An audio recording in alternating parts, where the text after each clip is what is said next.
Hey guys, Bird Yu-Gi-Oh here. So again, thank you guys for 3,000 subscribers. We'll let the poll go a little bit longer to see what you guys want to do. But in the meantime, I have an amazing deck profile for you.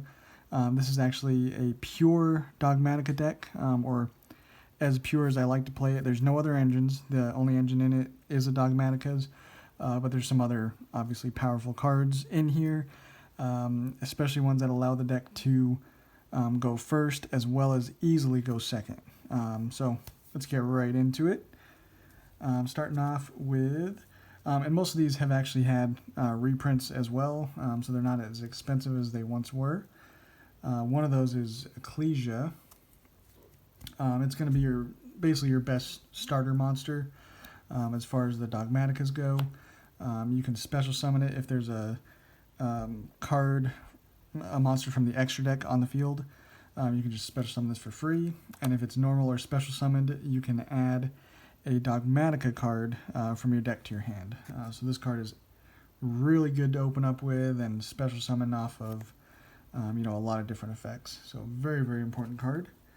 And then we played 2 Maximus.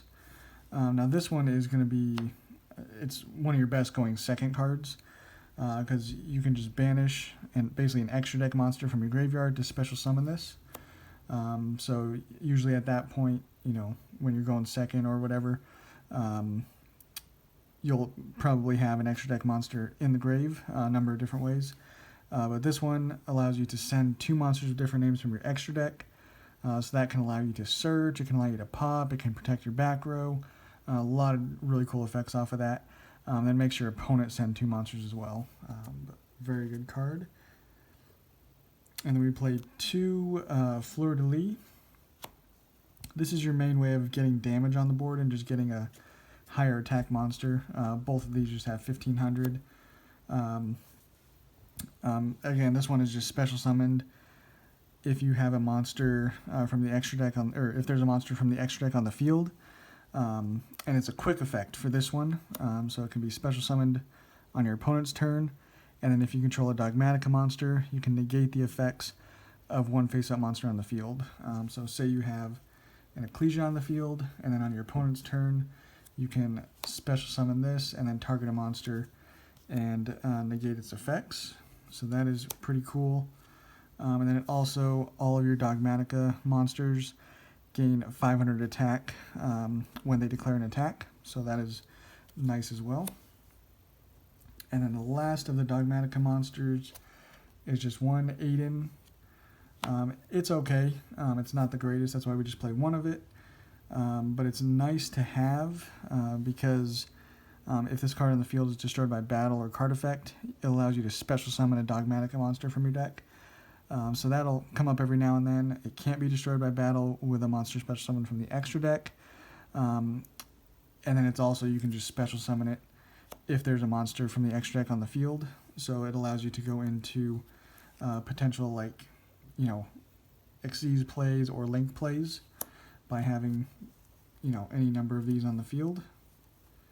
And that is it for the Dogmatika monsters. I don't play any of the other ones. These are the only ones I really care about and that I want to play. So since it's such a small monster engine, it allows us, actually just a small engine in general, it allows us to play some really good hand traps and a good amount of them, which is really important right now.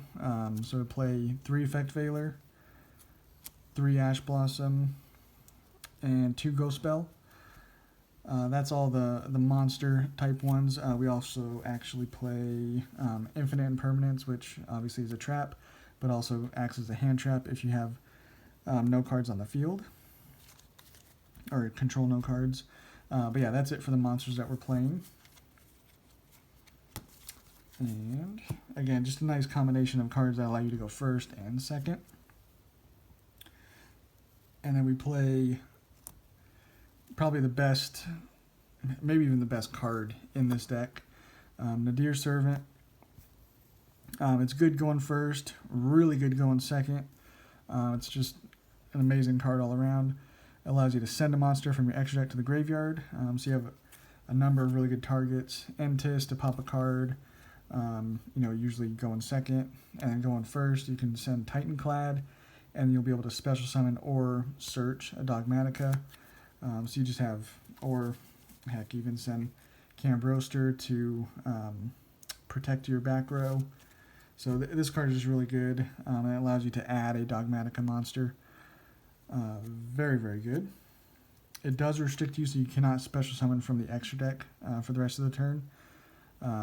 But usually that's not a problem with this deck. And then the only draw power I'm playing is a little bit more affordable one, Pot of Extravagance. We don't care really that much about the extra deck. We just have a few cards that we like to see and would prefer to see, but any of the other ones are just expendable, and it's fine if we banish them. So this card is really nice in this deck. Again, it's the only draw power we're playing, so and it did just get another reprint, so you should be able to get these. And then one Called by the Grave. It's just a good card all around. And then the rest are the traps. So obviously we're playing 3 Dogmatika Punishment. Probably the best trap, debatable there. You'll see some of the other really good ones, but very, very good trap card. Allows you to send a monster to then destroy a monster your opponent controls, and then if it's an Entis that you sent, you can then destroy another card on the field. So really good card. And then we play 3 Torrential Tribute. We're not going to be overloading the board with the monsters too much, so this becomes just a clear your opponent's board. And then you saw it already, the 3 Infinite Impermanents, hand trap, and then also a very good trap as well. And then I'm choosing for kind of the just the other traps that are 2 of Ice Dragon's Prison, 2 Dino-Miscus. We just need 2 of each of those. They're both very good, but we don't need to see them all the time. And we also are playing 2 Trap Trick to be able to get to any of these that you want.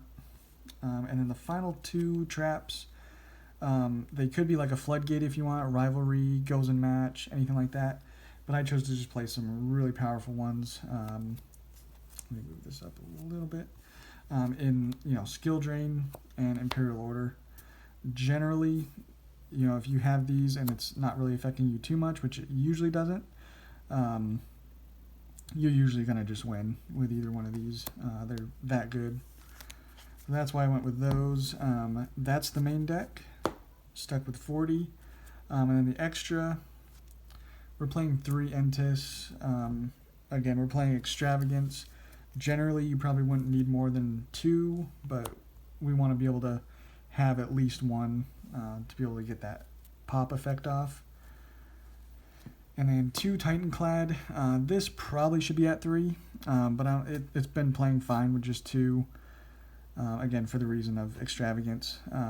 But this, again, during the end phase, allows you to special summon or add to your hand a Dogmatika monster the turn this was sent to the graveyard. And then we play 1 Cambroster. If a set card you control to be destroyed by card effect, you can banish this from your graveyard instead. So that's what I was saying. It's a good protection for your back row. Ferjit is going to be able to allow you to draw a card and place 1 card from your hand on the bottom of the deck if you banish this. So that can fix hands.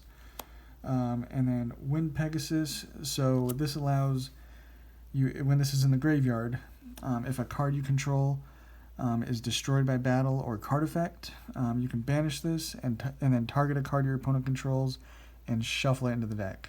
So that comes up a lot. That's really nice. And then Omega allows you to banish it and then just return another card from your graveyard back into the deck. So if you used Titanclad and you need another one in your extra deck, you can always use Omega. And then for the cards we actually go into, so these are just the cards you send to the graveyard. The cards we can actually go into: Hippo Shinogen. All of our monsters are light. Then we play Lina because we, again, are playing lights, and then hopefully be able to special summon a light monster from your opponent's grave. And then you can go into Selene. And then with Selene, special summon hopefully a spellcaster in your graveyard, which all of your Dogmatikas are spellcaster, and we even have Effect Veiler, which are really nice as well for special summoning off of that. And then generally people go into access code talker off of that, but I'm not playing that. I don't own an access code, so I play Unchained Abomination and Mech Knight Crusadia Avermax as our options there. So they're powerful. They're obviously not as powerful as access code, but these are really cool in their own right, and you can make them off of that. And then the final card I'm playing is just a rank 4, and I went with just one that I could just make and hopefully just blow up the board with it. Exton Knight. You make it generally by like getting Ecclesia, not necessarily using the effect, or if this is still on the field, and then getting your Aiden on the field. You can special summon that and get it on the field, and then you can go into a rank 4. Again, only as long as you didn't use Ecclesia's effect to search, you can do that. So it's a cool little play, sometimes comes up. But again, the extra deck is pretty expendable, so adding a card like that is not an issue as far as space goes. But yeah, that's the deck, guys. Check out the post I just did so you can vote to see what we're going to do to kind of, celebrate 3,000 subscribers. But in the meantime, check out this deck. Again, it's very, very good going first with all these really nice traps. Extremely good going second with cards like Nadir's Servant and then our hand traps, of course. So yeah, I think it's just a good all-around deck that you can take to locals and do some damage with. Thanks for checking this out, and we'll catch you on the next one.